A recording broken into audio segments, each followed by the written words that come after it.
Hello, everyone. My name is Adma Warwick. I would like to welcome you to my presentation today. I will be doing a presentation on the interview banned in the USA, which hosted Chimamanda Ngozi Adichie.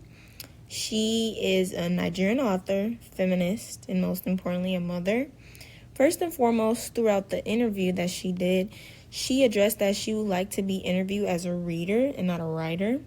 I think this is a very important statement and a very important piece of the interview because it shows that she's an author, but she wants to be interviewed as a reader, and she's going to give unbiased opinions of banning books. And also, two books that she wrote, Americana and Half of a Yellow Sun, were also on those lists of banned books. So it shows that she's really going to give you her raw perspective on this topic. To the right of the presentation screen here, I just went ahead and I posted a couple of books that were banned as of 2025. Let's just dive right into the two critical points that she stated throughout her interview. The first one that really stood out was political polarization, and of course we had to have a picture of Thanos because he loves power. This really is going to be touching base on the people who banned these books and the power that this has over books. And secondly, she stated a lot about storytelling and the importance and how imperative that is to students' knowledge. My subpoints that's really going to go with these two critical points over here is banners, not readers. I'm going to talk about that more in the coming up slides here. Having courage to stand up to those banners. CRT, which is really short for critical race theory. I'm going to talk more about that. And lastly, the fundamental basics of history. What is political polarization, you might ask? Well, let's dive in and get a good understanding. A great analogy is two different viewpoints or perspectives. For one, let's look at the image on the left side of the screen here. Here's a boy looking up the building who is getting a totally different perspective than the person looking down the building. This is exactly what political polarization is. On one hand, some might argue the book like Half of a Yellow Sun talks about inappropriate content of the Civil War that took place in Nigeria, which is Chimamanda's hometown. And some might say the book Americana is a great book in history class, especially in public schools, for students to learn about race, identity, and migration. Further into the interview, she talks about how political polarization is related to these people who are banning the books. She talks about reading a piece about a lady who were challenging all these different books in her public library, and when she was later asked if she had read these books, her answer was no. So are these banners just banning books based off their cover? So who gets to say so in the books that get to be banned and the books that get to stay? In the interview, statistics shows that the people who banned books in the year 2020 and the 2021 school year were just but 11 people. This is how political polarization acts on banning books because only a handful of people get to ban these books who could encourage knowledge growth in students. How can people say no to banning books is having parental involvement where parents are involved in the books that the kids are reading.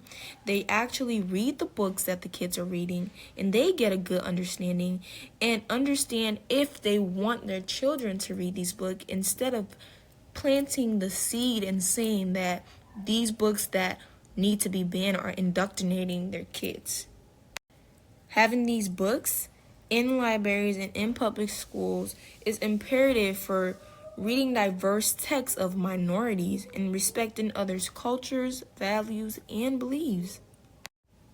So let's touch base more on storytelling, and a lot of what the interview had to be based on was society and racism and minorities. So I went ahead and I put the definition of critical race theory and storytelling. And critical race theory is more so the framework for understanding and dismantling systematic racism in school, whereas storytelling, which can be told orally, digitally, or even written form to entertain, educate, this is the main one, and instill moral values in students. And they can even come from stories, for example, like Uncle Tom, which is a significant story in Black history, a Black slave owner who really can be a great story to tell to students about brutality and slavery back then. That's a great way for the students to relate. Sometimes even engage in laughter about what he used to wear, and maybe they used to eat the same thing he used to eat back then versus now. And it really creates a space where students can have a sensitive feel and empathy to minorities and understand their classmates. Telling stories of these events that happen in history have students learn about where they came from and where they're going. For a child who isn't taught the fundamental basics of American history, and in 20 years that child wants to tell stories, I don't know what stories that child would tell about America. They would be lying. Were the words that Chimamanda states. This touches base on the fundamental basics of American history and how imperative this is to a child's upbringing. It talks about how stories can help a child relate to their classmates. It can tell about how a child learned about their ancestors, minority stories, and these all comes from in books that are banned. From my viewpoint on this, I like to relate back to what Chimamanda said about banned books don't work. For me, if a book is banned, I want to read it. And a solution for public libraries and schools to engage on books that are banned is to stand up and say, hey, we are a diverse community. There's Black, white, Asians, Hispanics, all sorts of human beings, all sorts of races. Everyone needs to understand everyone's morals, values, perspective. Keep these books and have an age limit on who gets to read them. That is my solution. I would like to say thank you for watching my presentation as we nitpick the two critical points Chimamanda states, political polarization and the importance of storytelling.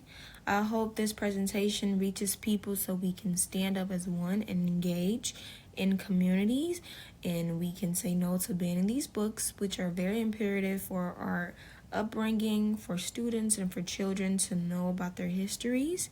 And I hope that we can have better restrictions and policies on what age group gets to read these books versus just banning them. Thank you.